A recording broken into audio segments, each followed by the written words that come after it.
It was a night like any other in the desert, silent, vast, and eerily beautiful. I was on one of my long-haul trucking trips, the open road stretching out before me like an endless ribbon of asphalt. The stars twinkled overhead, casting their pale light over the barren landscape, while the moon hung low on the horizon, bathing everything in that dreamlike glow. Now, I've always had a fascination with the desert. There's something about its desolate beauty. Its vast expanse of nothingness tends to speak to my soul. But I've also heard enough stories to know that the desert can be a dangerous place, especially at night. Outside of the tall tales and legends, you've got to worry about the extreme heat, venomous snakes and other wildlife, dehydration, and being unprepared if suddenly thrown into a bad scenario. Something about the desert. It harbors the kind of stories that stick with you, even the ones that make you look over your shoulder when you're alone in the dark. So there I was, cruising down the desert highway, lost in my thoughts when I saw her. A figure walking along the shoulder of the road. At first, I thought it was just a trick of the light, or of the mind. The soft yellow glow of my headlights may be hitting a bush or something just right to look like a figure. This remote road surely wouldn't just have a person walking down it. But as I got closer, I realized it truly was a woman.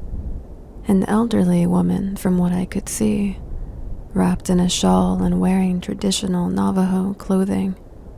I know it might sound strange and like she may have just stepped out of a history book, but I knew the area I was in. It was fairly common for the elderly Navajo men and women to still dress traditionally. However, it was odd that she was walking that long stretch of road, which was a good few miles from the nearest town. Just out of good nature, although disregarding every survival lesson ingrained in me, I slowed my truck and cautiously pulled over to offer her a ride. But as I rolled down my window and expected to see her approach on the passenger side, she never did.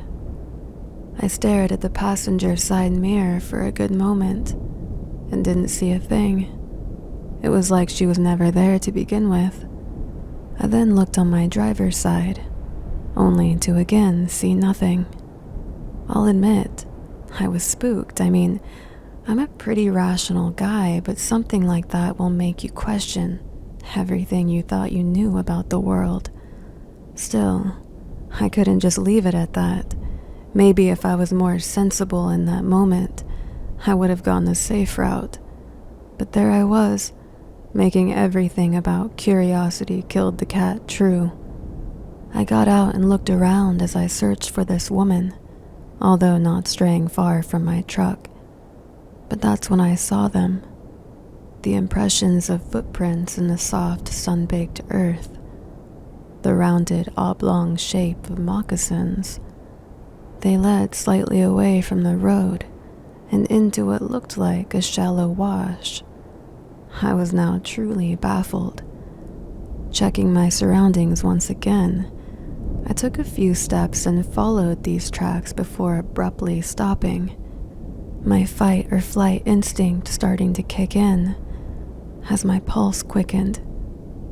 To my horror, the footprints leading down the wash had gone from human to those of a canine. It sounds completely crazy, but it looked as if this woman just transformed into a dog as she got further into the desert. Needless to say, I didn't stick around to see what would happen next. I jumped back in my truck and hit the gas, leaving whatever that was in my wake as I sped off into the night. I kept checking my mirrors in a panic, as if expecting to see her behind me. My nerves were shot. I'm not one to believe in ghosts, spirits, or anything of the sort. But I'll tell you what, I had repeatedly wondered what would have happened if I stayed or continued to follow those tracks. From that day on, I think twice before driving through the desert alone, although my adoration for it stays the same. There are just things out there that don't have any explanation, and personally I'd have to say I don't need one. If you ever find yourself out on the open road in the dead of night, keep your eyes peeled and your wits about you. You never know what might be lurking just beyond your headlights. I've called Farmington, New Mexico home for most of my life. Nestled in the heart of the high desert, surrounded by rugged mesas and sprawling canyons, it's a place of raw beauty and ancient mystery. Growing up here, I heard my fair share of stories, tales of the old Navajo legends, talk of spirits that wandered this vast desert, and of course, the chilling accounts of skinwalkers. My family has lived in this region for decades, our roots running deep in the red earth. We've always had a respect for the land and the spirits that dwell within it, a lesson passed down from one generation to the next. But despite the warnings and the superstitions, life in Farmington was just like any other, until I had something happen to me that's now forever etched in my memory. I can recall it as if it just happened yesterday, but truth be told, it's been years since. I had just graduated from high school and was spending the summer working odd jobs around town before college began in the fall. It would help me put some savings aside and also have money for myself and things that needed to be taken care of.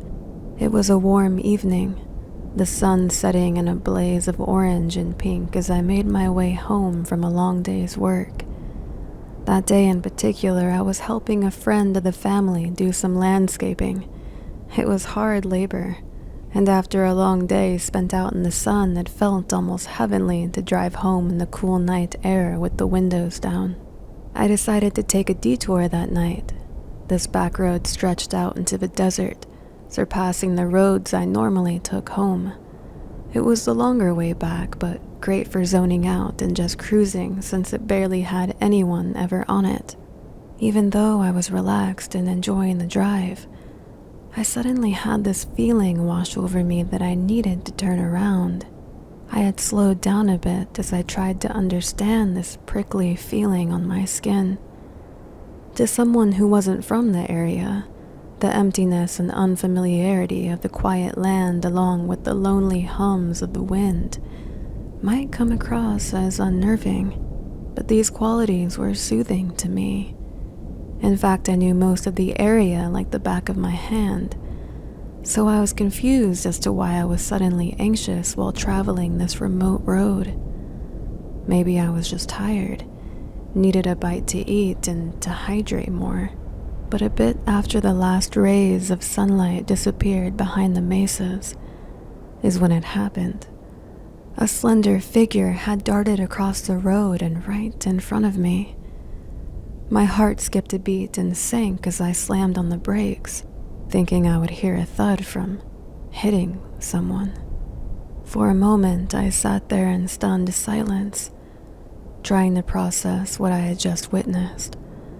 Something about what had just happened seemed almost unnatural.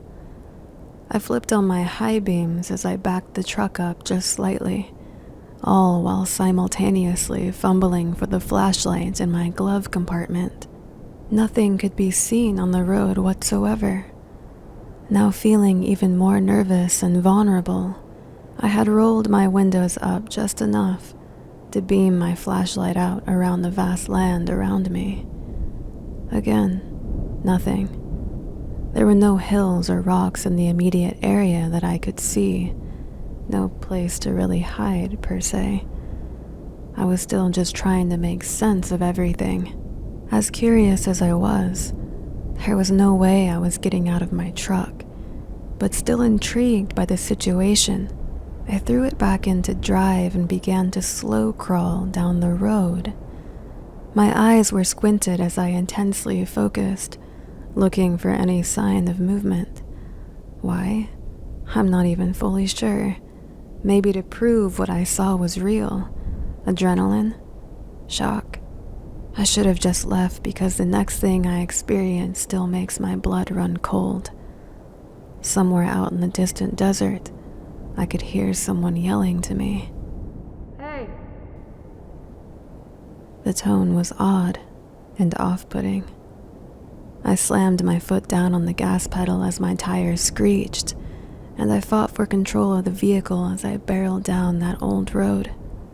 I didn't look back once. All I could think about was whatever I saw and heard. Who in their right mind would be out there, in the night, just in miles of empty desert? No one I would want to encounter. The whole situation was like a fever dream. And as I lay in bed that night, listening to the hums of the desert wind against the house, my mind raced with endless questions. I think even if I did find the answers right then and there, nothing could dispel the lingering sense of unease that slowly settled over me like a shroud. Regardless, an encounter I'll never forget. I guess this is more psychological than anything, but the experience was chilling, to say the least. I remember it vividly. I was in high school, head over heels for this Navajo girl named Maya. We had been dating for a few months, and she was unlike anyone I'd ever met. Smart, funny, and with a depth of wisdom that seemed far beyond her years. One weekend, we decided to go camping in the desert, just the two of us, to escape our busy routines and possibly procrastinate any homework. As we sat around the campfire, roasting marshmallows, telling stories, Maya suddenly grew quiet. Her usually bright eyes darkened with a shadow of fear, and I could tell something was bothering her. I asked her what was wrong, and at first she hesitated, as if unsure whether to say what was on her mind.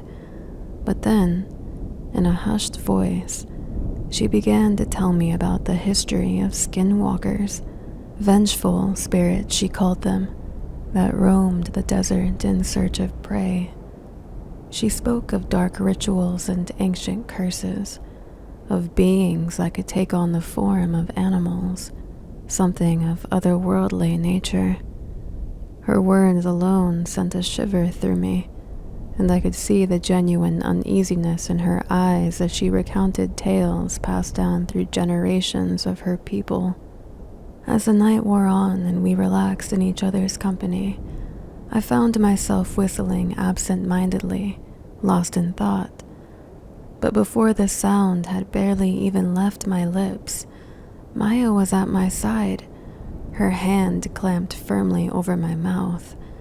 She looked at me with wide eyes, her voice barely above a whisper as she told me that whistling was said to summon the skinwalkers, and that she was not about to take any chances. It was a sobering moment, one that made me realize just how seriously these beliefs were taken in Maya's culture. Here we were, miles into the wilderness, surrounded by nothing but darkness, the occasional yip of coyotes, and the howl of the lonely wind. And yet the fear of the unknown loomed larger than ever. From that moment on, I became acutely aware, more vigilant of the ancient traditions and superstitions that shaped Maya's world. And though we had no strange encounters that night, the echoes of Maya's fear and the weight of her stories lingered within me long after we departed. Even now, separated by time and distance, those memories persist. They serve as a stark reminder that the most formidable adversaries are often intangible, things beyond our sight, beyond our grasp, and beyond our control.